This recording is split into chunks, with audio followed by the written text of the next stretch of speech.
या सगळ्या संदर्भात बोलण्याकरता अर्थातच या सगळ्याविषयी अपडेट देण्याकरता प्रतिक्रिया देण्याकरता आपल्यासोबत lieutenant general DB. Shekatkar sir आपल्यासोबत जोडले गेलेले आहेत. नमस्कार शेकटकर जी, स्वागत आहे तुमचं लोकशाही मराठीमध्ये.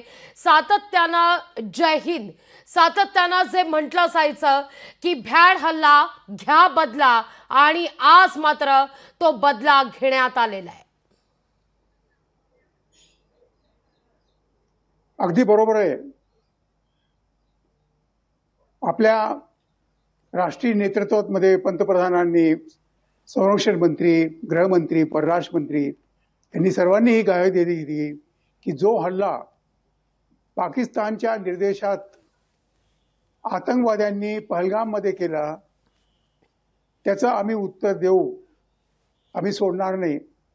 आणि जसं आता तुम्ही म्हणत होता, सिंदूर आहे हिंदीमध्ये म्हणतात की ज्या विवाहित बायका असतात, आपल्या बहिणी असतात, आपल्या मुली असतात, त्या हे सिंदूर लावतात.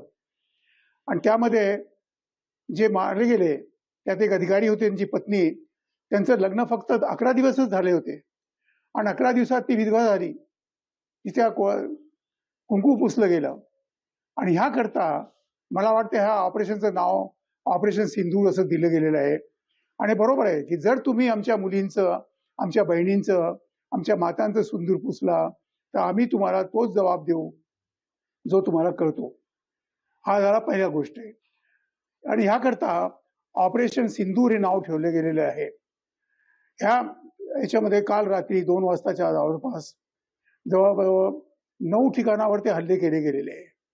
पाकिस्तान अधिकृत काश्मीर आणि दुसरे जे आहे इतर जागेमध्ये पाकिस्तानमध्ये हे सर्व हल्ले जे केले गेले आहे, इथे हे आतंकवाद्यांचे मुख्य लोक लपलेले होते, इथे ते राहत होते, त्यांचे प्रशिक्षण स्थान आहे. आणि ह्याकरता ही माहिती घेऊन आपल्या नौसेनाच्या तरुण विमानी अधिकाऱ्यांनी त्यांच्यावरती हल्ला केला. ते पण हे सगळे तरुण लोक असतात आणि हे आपले स्वतःचे प्राण हातावर ठेवून आपले विमानं घेऊन त्यांनी हल्ला केला. आणि ह्याची गवाही, ह्याची स्वीकृती पाकिस्तानने घेतलेली आहे. पाकिस्तानने म्हटलंय की आमच्यावर ते भारताच्या नौसेनांनी हल्ला केलेला आहे. ही वास्तविकता बरोबर आपण घ्यावं लागेल. आणि ह्याच्यामध्ये एक पाहिलं पाहिजे की ह्या हल्ल्यामध्ये पाकिस्तानच्या एकही व्यक्तीला, म्हणजे जे निरपराधी लोक आहे त्यांच्यावरती हल्ला नाही केला गेला, पाकिस्तानच्या बिल्डिंगवरती हल्ला नाही केला गेला. आवश्यकता पडेल तर आम्ही ते पण करू आहे. परंतु हे हल्ले जे आहे हे फक्त आतंकवादी ठिकाणावरतीच केले गेले आहे. आणि ह्याची जी आहे की भारताला ह्या प्रकारची काळजी आहे की पाकिस्तानी निरपराधी लोक आहे त्यांचं नुकसान न झालं पाहिजे. पाकिस्तानी सैन्य आणि पाकिस्तानची शासन यांचा दुस्साहस, यांची मूर्खता, ह्या कारण तिकडच्या लोकांचा नुकसान झालं नाही पाहिजे. अगदी शेकटकर सर, तुम्ही जो या ठिकाणी मुद्दा उपस्थित केला तो फार महत्वाचा आहे.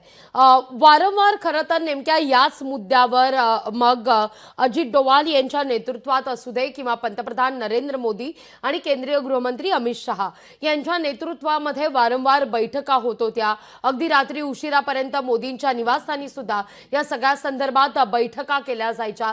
आणि जेव्हा काल रात्री भारताकडून ऑपरेशन सिंदूर राबवण्यात आलं त्यावेळी मात्र दहशतवाद्यांचे ते तळ उद्ध्वस्त करण्यात आले. जो खरं तर इशारा बिहारच्या भूमीतून मोदींनी दिलेला होता की कल्पनेपलीकडचा हल्ला केला जाईल, आज त्याचाच प्रत्यय अवघ्या देशाला किंबहुना अवघ्या जगाला येतोय. आणि त्यावरच मग ट्रम्प म्हणतायत की असा सगळा हल्ला होणार याची कल्पना आधीपासूनच होती. नाही, असा हल्ला होणार ही कल्पना पाकिस्तान म्हणेल की आम्हाला होती, तर मग त्यांनी तयारी का नाही केली? एक आपण कहा की ह्या हल्ल्यामध्ये पाकिस्तानचं एकही मिलिटरी टार्गेट, पाकिस्तानचं एकही विमान, कोणतीही सैन्य सामग्री, त्यांची राजधानी आपण त्याच्यावरती हल्ला नाही केलेला आहे. भारताने जो हल्ला केलेला आहे, जे पंतप्रधान किंवा सगळ्यांनी म्हटलं होतं, त्यांच्या नेतृत्वामध्येच काम करतात ना बाकी सैन्य जे आहे, तर त्यांनी जे म्हटलं होतं की आम्ही तुम्हाला कबरेमधून पण काढून आणू आणि तेच करायला आपण शोधलेलं आहे. दुसरी गोष्ट आहे की ह्याच हल्ल्याबरोबर मुझफ्फराबाद जी जागा आहे तिथे ब्लॅकआउट केला गेला आहे आणि भारताने हे दाखवलं आहे की आमचं युद्ध पाकिस्तानच्या जनतेबरोबर नाही आहे, आमचं युद्ध पाकिस्तानच्या निरपराधी लोकांबरोबर नाही आहे. आमचं जे युद्ध आहे पाकिस्तानमध्ये राहणारे आतंकवादी, पाकिस्ताननी तयार केलेले आतंकवादी, ज्या आतंकवाद्याला पाकिस्तान पैसा देतो, प्रशिक्षण देतो, शस्त्र देतो आणि हे म्हणतो की तुम्ही भारतात हल्ला करा, आम्ही त्यांच्या विरुद्ध हे काम करतोय.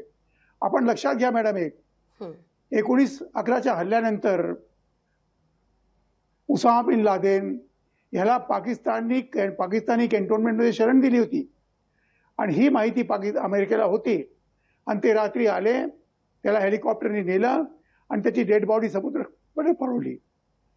ह्याच वेळची गोष्ट आहे, ह्याच रात्रीची गोष्ट, म्हणजे आजची रात्र होती, पण त्यांनी हे केलेलं आहे.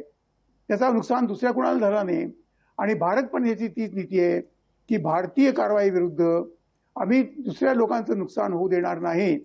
जर त्यांनी आम्हाला निमंत्रण देणं तर आम्ही निमंत्रण नक्की स्वीकार करू, आम्ही येऊ तिथे आणि हल्ला करू आणि चांगला हल्ला करू, ह्यात काही शंका नाही आहे. किंवा जैनिकी हलवाई जे बॉम्ब आपण टाकतो त्याला हे माहीत नसतं आपण कुठे फुटणार आहे. त्या बॉम्बची जी क्षमता आहे त्या क्षमताप्रमाणेच ते कामं करतात. आणि दुसरं आहे की आता त्यांनी म्हटलंय, कालच त्यांचा स्टेटमेंट आला आज सकाळी 4:30-5 वाजता की पाकिस्तान या हमल्याचा जबाब देईल, आम्ही कुठे किंवा कशी कारवाई करू हे आम्ही निर्धारित करू आहे. ही वास्तविकता आहे. आणि दुसरी गोष्ट आहे, आपण ऐकून घ्या की जगातल्या अनेक देशांनी भारताचं समर्थन केलं होतं अगोदर पण आणि ह्या हल्ल्याबद्दल पण ते समर्थन करतील, कारण की पाकिस्तान ट्रेंड आतंकवादी हे जगामध्ये अनेक देशामध्ये फिरलेले आहे, त्यांना नुकसान होतोय. आणि दुसरी गोष्ट एक अशी झाली आहे की ह्या हल्ल्यानंतर आता पाकिस्तानचे 4 तुकडे होतील, ह्यात मुळीच मला शंका नाही आहे. ते उद्या होतील, 4 वर्षापर्यंत होतील. एक होईल सिंध, दुसरा बलुचिस्तान, तिसरा खैबर पख्तूनख्वा आणि चौथा पाकिस्तानचा पंजाब. इथे हे सगळे आतंकवादी आहे हे क्षेत्रामध्ये. ही वास्तविकता आहे. आपल्या बलुचिस्तानमध्ये महाराष्ट्रातले अनेक लोक तिथे गेले, तिकडचे आहे, आजही तिथे मराठी शब्द वापरतात. निश्चित होणं मला वाटतं जवळ होईल, किंवा होईल कसं होईल ते स्वतः करतात की दुसऱ्या कुणाला सांगतील, आता हे आपल्याला पाहावं लागेल. निश्चित. शेकटकर सर, खूप खूप धन्यवाद आमच्याशी संवाद साधलात त्याबद्दल. लोकशाही मराठी ऐका, पहा, जागरूक रहा.